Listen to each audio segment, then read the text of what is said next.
কিছুদিন আগেই বিয়ে সেরেছেন রণজয় বিষ্ণু। এখনও 1 মাসও হয়নি। এর মধ্যেই খবর তিনি নাকি ফের ছোট পর্দায় ফিরছেন।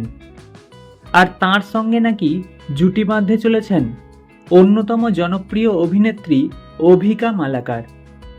এই নিয়ে অভিকা সম্প্রতি মুখও খুলেছেন।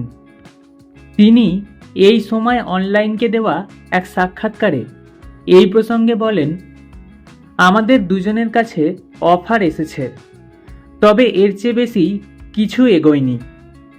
এখনও আমাদের লুকসেটও হয়নি। আমরা অনেক কিছু জানি না, অথচ সেসব নিয়ে বাইরে নানা আলোচনা হচ্ছে। চিত্রনাট্যও শুনিনি। নিজে আগে পুরোটা জানি, তারপর সবটা জানাবো। প্রসঙ্গত উল্লেখ, শোনা গিয়েছে কালার্সের একটি হিন্দি ধারাবাহিক ব্যারিস্টার বাবুর নাকি রিমেক হতে চলেছে এই সিরিয়াল। জানা গিয়েছে এই ধারাবাহিকটি নাকি প্রযোজনা করবেন রাজ চক্রবর্তী।